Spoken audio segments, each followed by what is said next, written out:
Bismillahirrohmanirrohim. Assalamualaikum warahmatullahi wabarakatuh. Syukur alhamdulillah kita bisa berjumpa lagi di channel ini. Sholawat serta salam kita curahkan kepada junjungan Nabi kita Muhammad Sallallahu Alaihi Wasallam. Allahumma sholli ala Sayyidina Muhammad wa ala ali Sayyidina Muhammad. Harapan dan doa kepada saudaraku semuanya. Semoga selalu diberikan kesehatan, dilapangkan rizkinya, dipanjangkan umurnya, dan diampuni segala dosa-dosanya. Amin amin, ya robbal alamin. Sahabat yang beriman yang dirahmati Allah. Video kali ini akan membahas tentang, apakah Dajjal adalah keturunan manusia?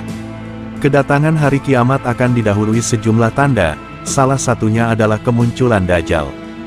Dajjal dikatakan oleh Nabi Shallallahu Alaihi Wasallam sebagai cobaan terberat dan terbesar bagi seluruh umat manusia. Lalu, sebenarnya Dajjal itu siapa dan apakah masih keturunan manusia? Ibnu Katsir dalam buku Huru-Hara Hari Kiamat, menyebutkan bahwa Dajjal adalah keturunan manusia. Makhluk ini sengaja Allah Subhanahu wa Ta'ala ciptakan untuk menguji keimanan umat manusia di akhir zaman. Ia akan membawa orang-orang pada kesesatan dengan mengaku Tuhan dan iming-iming kenikmatan. Mereka yang tertarik dengan tipuan dan penawaran Dajjal, maka telah jauh dari Allah. Bagi orang yang menjauhi dan menolak Dajjal serta berpegang pada keimanan, orang itu kelak akan beruntung. Tanda-tandanya menurut Islam, Kristen, dan Yahudi oleh Mansur Abdul Hakim, disebutkan hadis Rasulullah riwayat Abdurrahman bin Abu Bakrah mengenai kedua orang tua Dajjal. Nabi Shallallahu Alaihi Wasallam bersabda, kedua orang tua Dajjal menunggu selama 30 tahun tidak mempunyai anak. Dan setelah 30 tahun, barulah mereka dikaruniai anak laki-laki yang matanya picak sebelah, banyak mencelakakan dan sangat sedikit manfaatnya. Kedua matanya terpejam, tetapi hatinya tidak tidur. Hadis riwayat Ahmad. Nabi Shallallahu Alaihi Wasallam dalam sabda lainnya berkata, selanjutnya mereka melahirkan seorang anak dalam keadaan telah dihitan. Seorang anak yang paling berbahaya dan paling sedikit manfaatnya.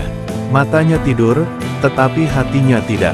Hadis riwayat Ahmad. Adapun Rasulullah Shallallahu Alaihi Wasallam menjelaskan lebih detail mengenai ayah ibu dari Dajjal dalam hadis riwayat Abu Bakrah. Bapaknya adalah seorang lelaki yang bertubuh tinggi dan kurus. Begitu pula dengan ciri-ciri ibu Dajjal diberitakan oleh Nabi Shallallahu Alaihi Wasallam pada lanjutan sabdanya. Ibunya adalah wanita bertubuh besar, dengan payudara yang sangat besar. Hadis riwayat Tirmidzi dan Abu Dawud. Abu Bakrah melansir buku Huru-Hara Hari Kiamat, menerangkan ayahnya seorang laki-laki yang tinggi kurus, berhidung panjang seperti paruh burung, dan ibunya adalah seorang perempuan dengan payudara yang sangat besar. Suatu hari, kami mendengar dari orang-orang bahwa seorang bayi laki-laki dari bangsa Yahudi telah lahir di Madinah. Maka aku dan Zubair bin Awam mendatangi kedua orang tua bayi itu. Dan kami mendapati bila sifat pasangan suami istri itu sama seperti yang Rasulullah jelaskan. Saat anak mereka sedang tertidur di bawah pada tanah dan berselimut, kami berdua bertanya, kemudian mereka menjawab, kami telah menunggu selama 30 tahun tidak memiliki anak. Kemudian kami diberi anak laki-laki yang matanya buta sebelah, banyak celaka dan sedikit manfaatnya. Kemudian kami keluar dari rumah itu untuk pulang. Ketika melewati anak itu, ia berucap, aku tahu apa yang kalian bicarakan. Kami bertanya, kau tadi mendengar percakapan kami? Dia menjawabnya, iya, kedua mataku terpejam tapi hatiku tidak tidur. Adapun anak itu adalah Ibnu Sayyad. Banyak dari ulama menyangkal jika Ibnu Sayyad bukanlah Dajjal. Seperti Imam Nawawi dalam buku Tanda Kiamat Besar ia berpendapat bahwa masih samar apakah Ibnu Sayyad yaitu Dajjal.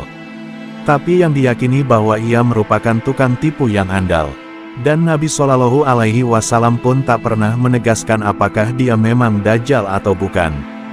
Ibnu Taimiyah juga berpandangan yang senada, mengenai Ibnu Sayyad yang membuat beberapa sahabat mengira Dajjal, namun Rasulullah pernah memastikan bahwa dia bukanlah Dajjal. Ibnu Sayyad hanya seorang tukang tipu yang bekerja sama dengan setan. Ibnu Katsir dalam buku Huru-Hara Hari Kiamat, menjelaskan bahwa Ibnu Sayyad bukan Dajjal. Ia hanyalah orang yang mempunyai sifat seperti demikian. Ia bahkan bertobat dan memeluk Islam, sehingga hanya Allah Subhanahu wa Ta'ala yang tahu hati seseorang. Terima kasih. Apabila ada salah kata atau penyebutan dalam video ini, mohon maaf yang sebesar-besarnya. Semoga video kali ini bermanfaat, lebih dan kurangnya mohon dimaafkan. Jangan lupa untuk like, komen, dan subscribe channel kami. Sampai jumpa di video berikutnya. Terima kasih. Wassalamualaikum warahmatullahi wabarakatuh.